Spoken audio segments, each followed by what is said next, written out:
nimi on Joonas ja ma olen tegelikult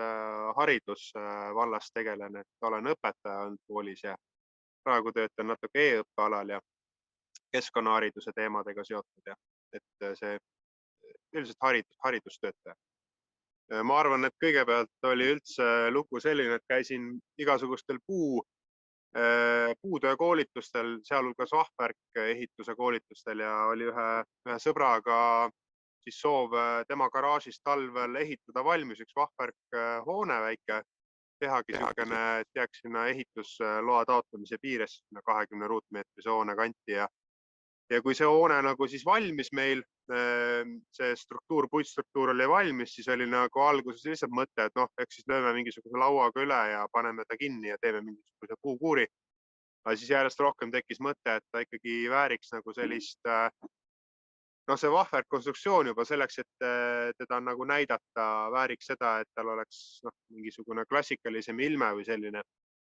Et siis kirjutasingi Svenile, et mis võimalused on teha sellist savi või krohvi väljanägemisega vahvärkhoonet, et tema pakkus välja kohe, et kuule, sul on hea mõte teha okspunutis ja siis saviga ära täita need vahed, et kuna ta pole ka köetav hoone, siis see puhtalt savisein, ta küll sooja hästi ei pea, aga ta on sihuke hea naturaalse väljanägemisega tummine asi ja saigi tehtud, et nüüd Sven siis tuli sellel möödunud kevadel koolitas koos nende inimestega, kes siin seda koolitusel osalesid, sai nagu pool hoonet nagu ära savitatud ja nüüd ülejäänud suve jooksul tegin ise ülejäänud otsa ja olen siin just täna akmed paigaldamas sellele hoonele. Aga selles mõttes kõhkluse võib-olla suuremas osas oli see, et kui sellise saviga toimetada selle hoone puhul, siis esiteks ajamahukus, teiseks selline küsimus, et kui ta on töökoja hoone ja ma tahan näiteks seina mingeid asju hakata kinnitama, et kuidas ma nagu savi ja krohvi peale nagu neid asju niimoodi panen, et mõned asjad siin on nagu väga ilusad siuksed täisnurksed ja kandilised nagu näiteks aknad, eks ole, siis kuskilt osast on see siukene loodusehituse stiilis siuke huvitava kujuga sein. Eks ma siis näen, kuidas need asjad kokku klapivad.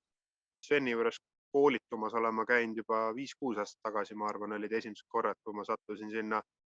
savi- ja põhuehituse koolitustele ja siis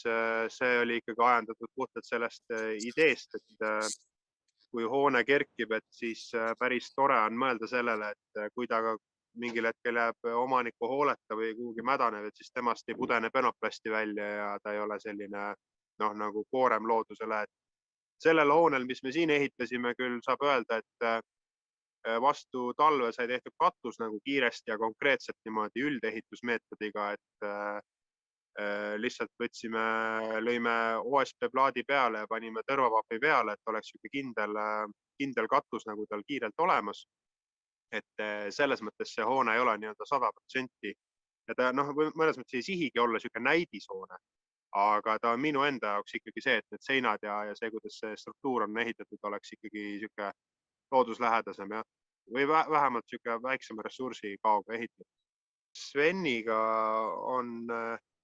selles mõttes, ma olengi põhjusega ikka tema koolitustele tagasi läinud, et see on andnud sihukese hea koos toimetamise tunde, et Svenil on sihuke oskus inimesi, kes koolitusele tulevad, nagu võtta selliselt nagu hästi vastu, et nagu panna rõhku sellele, et me õpime ka üksteist tundma selle koolituse kestel, õpime nägema, et mida iga inimene oskab või teab, et Sven ei ole nagu lihtsalt, et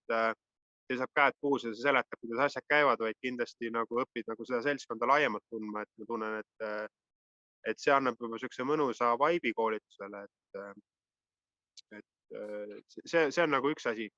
kui küsida, kui mõnusalt see sujub. Teistpidi muidugi see asjatundlikkus, et see staaž, mis Svenil on, et need kõik Prantsusmaal ja kus iganes riikides sa oled kaugel käinud õppimas ja pikka nädalate viisi mingeid projekte teinud ja ise endale hoovine maju ehitanud, siis on usaldusväärsus, et sa tead nagu ikkagi, mida sa teed enam-vähem. Kui ma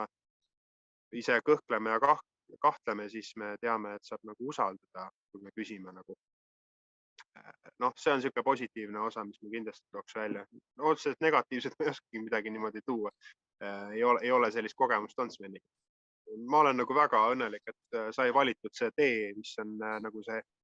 nii-öelda ajamahukam ja keerulisem tee, et mul oleks ammu see hoone tegelikult kinni ja valmis nii-öelda välispidiselt, kui ei oleks seda saviosa olnud, sest et see saviosa oli suhteliselt ajamahukas niimoodi üksi lõpetada. Aga mul on täiega äge tunne, kui ma korraldan samas oma sünnipäeva ja näiteks mul tulevad mingid sõbrad-tuttavad külla ja ma näitan, et vot niisugune asi ja nad ütlevad, et pole ammu näinud, et keegi viitsiks niisuguse asja ette võtta ja teha päriselt. Ja endal ka nagu hea meel, et see eesmärk nii-öelda, mis sai seatud, et see nagu saab saavutatud, et päriselt ongi, et selle hoone nii-öelda seinavöötmes ei olegi väga palju mingisuguseid materjale, mida siis pidada nii-öelda tavaehitusele omateks. Ja mis nagu veel positiivselt tuua. No just see, et nende inimestega, kes siin koolitusel käisid, et sai mingisugune isegi niisugune suhtlus vahepeal tekkis ja oleme siin natuke edaspidi ka suhelnud ja mõni inimene siin ümbruskonnas mõtleb ka endale teha, et siis saab üksteist abistada selle juures.